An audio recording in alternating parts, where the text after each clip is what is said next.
Гэта адзін з самых вялікіх касцёлаў на Беларусі. Мы і Гродненская фара самыя вялікія.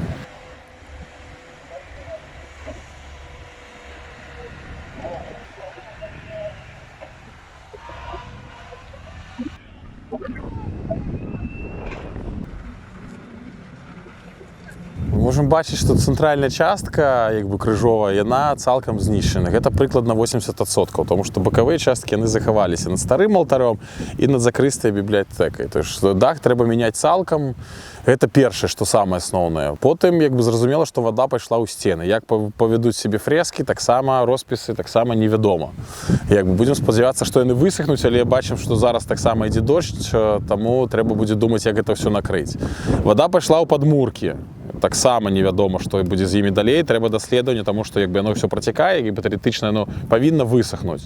Таму самае галоўнае гэта дах, прычым пытанне ў тым, што праекты могуць зацянуцца на 5 месяцаў.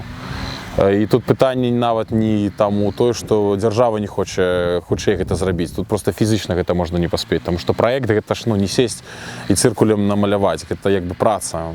Павінны быць даследаванні, таму так от трэба маліцца, спадзявацца, каб к канцу лета пачаліся працы па аднаўленню даха ўжо. І да зімы паспець, таму што людзі разумеюць, што мокры касцёл, трэба, каб ён высыхаў, калі зіма і марозы, гэта будзе бяда. Усё, што можна было вынесці з касцёла, было вынесена. Прычым гэта было вынесена, можа, 30-40 хвілін. Канструкцыі не ведаю, што там заместалася, это абследаванне скажа. Алтар і тыя драўляныя розныя лаўкі, то, што ёсць у касцёле цяпер, мы паднялі ўсё на дрэва, каб яны стаялі над падлогай. Адзінае, што немагчыма падняць галоўны алтар у касцёле, таму, напэўна, будуць пашкоджані яго ад вільготнасці, бо не ведаю, тут будзе ўжо Міністэрства культуры вырашаць, што з гэтым рабіць. Зараз працуюць альпіністы, это хлопцы, якія працуюць у нас на працах, яны да этого працавалі, зараз працу пачалі яны. З хвіліну на хвіліну чакаем прыезд яшчэ групы, там 3-4 чалавека павінны прыехаць, хтосьці прыедзе заўтра з альпіністаў. Самае галоўнае гэта зараз расчысціць дахі. Можна бачыць, што скідваюць часткі даха медзянай крышы, дрэва, якое апалена, скідваюць. Гэта самае асноўнае, таму што валанцёры пішуць пра дапамогу, можна бачыць, што касцёл агароджаны, пакуль не будзе ачышчаны дах, то пускаць людзей да касцёла ніхто не будзе. Ужо калі дах будзе чысты, тады трэба пачынаць працы ўжо вокол на территории. Из Минска увидели объявление, с ребятами скоординировались. И, скажем так, можем, почему нет? Выделили время. Сам католик, поэтому для меня это важно в какой-то степени. Потому что мы одна нация, мы должны помогать.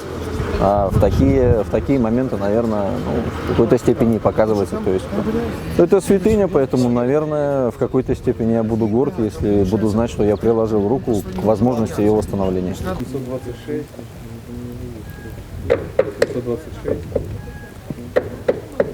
Зразумела, што і навакол касцёла гэта ўсё трэба будзе прыбіраць. Унутры большую частку як бы вымылі зараз.